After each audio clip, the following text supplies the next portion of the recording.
Halo, saya Muhammad Iqbal Kurniawan dari Fakultas Ilmu Komunikasi Universitas Ibnu Khaldun Jakarta.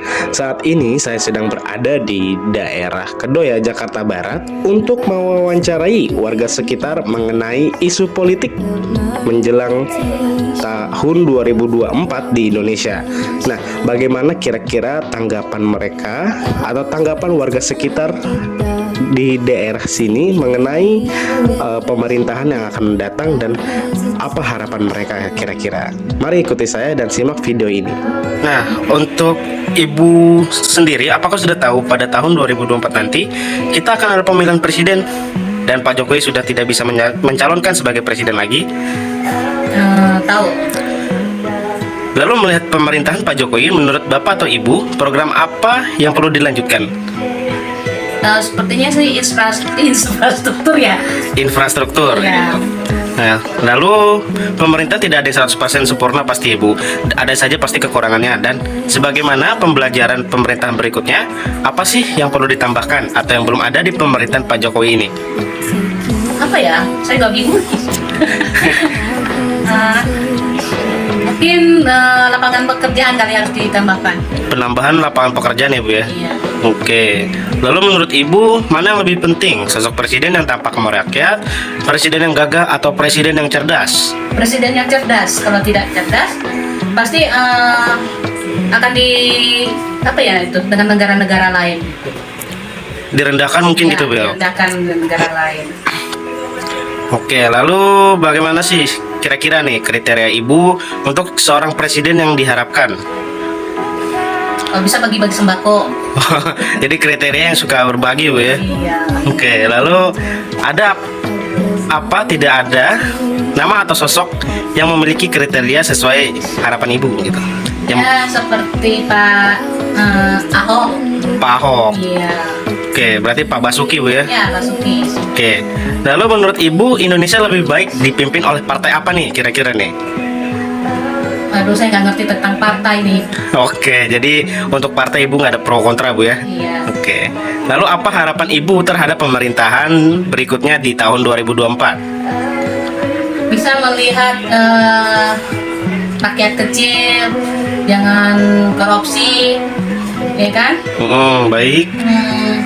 Bisa memimpin negara dengan baik, jangan sampai pecah belah. Oke, berarti pemerintahan yang mengayomi masyarakat kurang lebihnya ya Bu ya? Terus, Oke, terima kasih Ibu atas waktunya. ya. Selamat malam, dengan kakak siapa sebelumnya? Malam, saya dengan Dea. Baik Kak Dea, apakah kakak sudah tahu pada 2024 nanti kita akan ada pemilihan presiden dan Pak Jokowi sudah tidak bisa mencalonkan sebagai presiden lagi? Iya, sudah tahu. Oke, lalu melihat pemerintahan Pak Jokowi, menurut kakak program apa yang perlu dilanjutkan? Menurut saya kayaknya infrastrukturnya sih harus dilanjutkan deh. Karena fasilitas umum yang kalau dibagusin kan kita juga nyaman kan makanya kan. Jadi infrastruktur ya Kak. Baik. Lalu pemerintahan tidak ada yang 100% sempurna, pasti ada saja kekurangan. Nah, sebagai pembelajaran untuk pemerintah berikutnya, apa sih yang perlu ditambahkan atau yang belum ada di pemerintahan Pak Jokowi ini menurut kakak? Kayaknya kedepannya harus banyak-banyak lapangan pekerjaan sih. Lapangan pekerjaan. Iya. Oke. Lalu menurut kakak, mana yang lebih penting? Sosok presiden yang tampak merakyat, presiden yang gagah, atau presiden yang cerdas? Presiden yang cerdas sih menurut saya. Presiden yang cerdas. Alasannya kenapa tuh Kak? Karena kalau misalkan cerdas kan sudah mencakup semua ya. Kalau misalkan ada permasalahan pasti dia bisa tahu nih keputusan apa yang harus diambil gitu. Baik, jadi lebih bijak mungkin ya Kak ya? Ya. Oke. Lalu bagaimana sih kriteria seorang presiden yang kakak harapkan? Mungkin yang bijaksana, yang rakyat, dan yang pasti jujur sih. Oke, jadi lebih mengayomi masyarakat ya Kak ya? Baik. Lalu ada atau tidak nama atau sosok tokoh yang memiliki kriteria sesuai harapan kakak? Kayaknya belum ada sih. Belum ada ya Kak ya? Oke. Lalu menurut kakak Indonesia lebih baik dipimpin oleh partai apa nih Kak? Mungkin yang pasti jangan banteng ya. Jangan banteng. Mungkin yang lain coba ya. Oke, karena udah lama di Banteng ya Kak ya? Ya seperti itu. Baik. Lalu yang terakhir pertanyaan saya Kak, apa harapan kakak nih terhadap pemerintahan berikutnya di tahun 2024? Semoga di pemerintahan selanjutnya lebih banyak lagi orang-orang jujur dan hukum itu bisa merata untuk semua manusia, semua masyarakat, kalangan lah ya. Oke, baik. Berarti tidak ada yang condong ke atas atau ke bawah Betul berarti. sekali. Baik, terima kasih kakak atas waktunya. Iya, sama-sama. Halo, selamat malam. Dengan kakak siapa saya berbicara? Salsa. Kak Salsa, apakah kakak sudah tahu pada tahun 2024 nanti kita akan ada pemilihan presiden dan Pak Jokowi sudah tidak bisa mencalonkan sebagai presiden lagi? Iya. Lalu Melulut melihat pemerintah Pak Jokowi, menurut kakak program apa yang perlu dilanjutkan? Program pembangunan jalan yang rusak. Baik, berarti ke infrastruktur ya kak. Nah, lalu pemerintahan tidak ada yang 100% sempurna, pasti ada saja kekurangan. Sebagai pembelajaran pemerintah berikutnya, apa sih yang perlu ditambahkan atau yang belum ada di pemerintahan Pak Jokowi ini?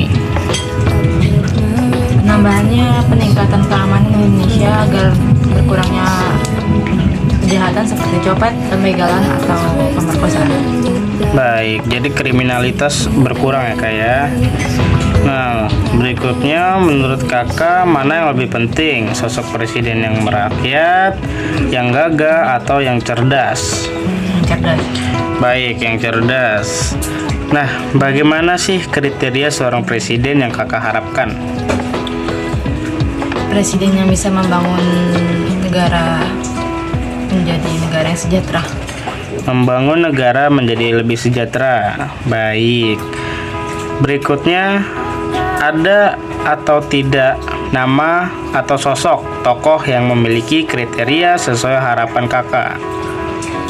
Bapak B.J. Habibie. Baik, Bapak B.J. Habibie.